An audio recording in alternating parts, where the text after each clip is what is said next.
অগ্নিগর্ভ নেপাল, আর বিমানবন্দর অনেকক্ষণ ধরেই বন্ধ করে দেওয়া হয়েছে। কি পরিস্থিতি? আর এই কেপি শর্মা ওলির জন্যই কি বন্ধ করে রাখা হয়েছে? তাকে কি পাঠিয়ে দেওয়া হবে কোনো দেশে? দেখতে পাচ্ছি আমরা বিভিন্ন প্লেন দাঁড়িয়ে রয়েছে। কথা বলবো অতনুর সঙ্গে। অতনু, কি অবস্থা?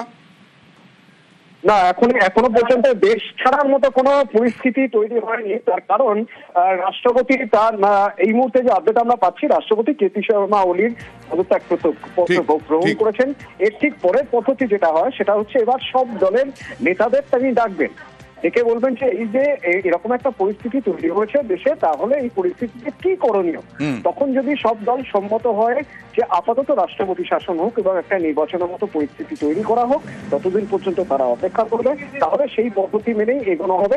ততদিন পর্যন্ত যাবতীয় সবকিছু রাষ্ট্রপতি দেখবেন এবং পুরোটাই হ্যান্ডেল করবে সেনা বা আর্মি।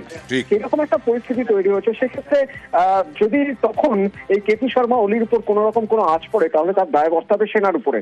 সুতরাং সেনা কখনোই চাইবে না যে সেরকম কোনো পরিস্থিতি তৈরি হোক।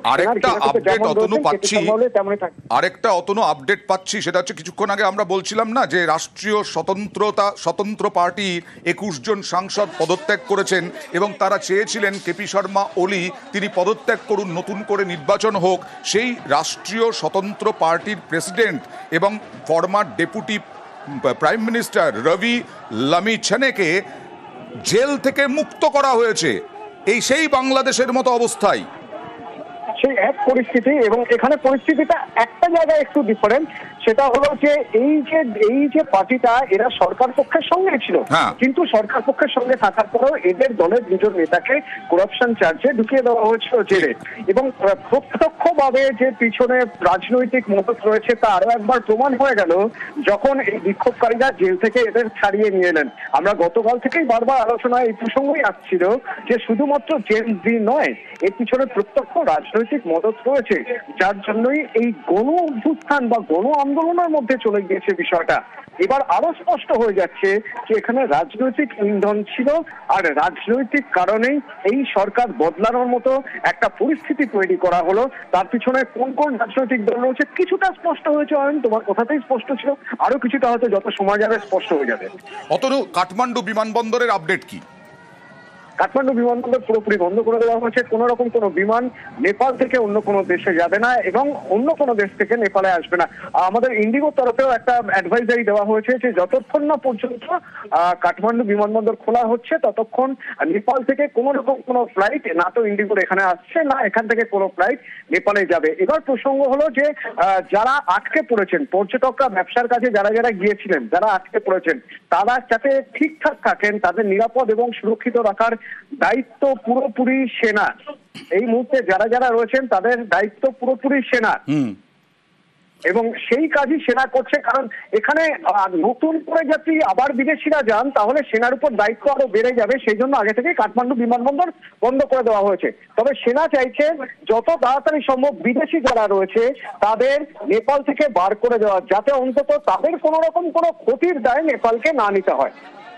অতনু, আরো একটা বিষয়, সেটা হচ্ছে যে এই যে এখনো পর্যন্ত যা জানা যাচ্ছে জেন জি যেভাবে সাফল্য পেল, যেভাবে তারা রাস্তায় নেমে আন্দোলন করলো, বিক্ষোভ দেখালো এবং সংসদ ভবন থেকে আরম্ভ করে গণতন্ত্রের যে স্তম্ভ সেইগুলোতে আগুন ধরিয়ে দিল, আর সেই অবস্থায় এবার দেখা যাচ্ছে বিদেশ মন্ত্রী, অতনু আমরা দেখতে পাচ্ছি বিদেশ মন্ত্রীকেও রেয়াত করা হয়নি, বিদেশ মন্ত্রীকেও মারধর। কারণ এই বিদেশ মন্ত্রীও ওই অভিযোগেই অভিযুক্ত, প্রচুর দুর্নীতি। এবং তার স্বামী, প্রাক্তন বিদেশমন্ত্রীর স্বামী শের দেউবা, তিনি প্রাক্তন প্রধানমন্ত্রী। অতনু, প্রাক্তন প্রধানমন্ত্রী মার খাচ্ছেন, প্রচন্ড থেকে আরম্ভ করে এই দেউবা, তারপরে বিদেশমন্ত্রী মার খাচ্ছেন অর্থমন্ত্রী।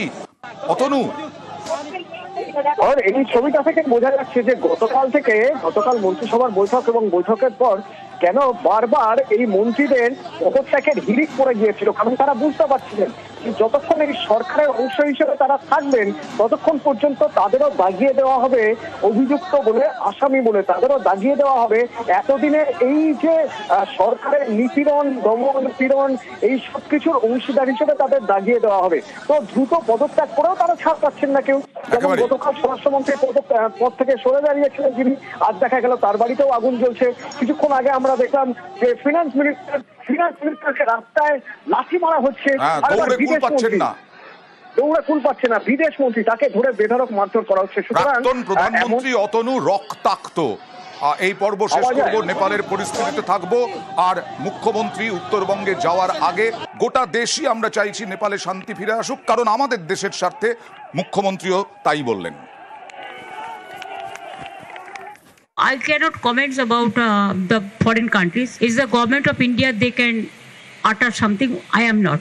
But they are the neighboring country. We love Nepal. We love Sri Lanka. We love Bangladesh. We love all the bordering state.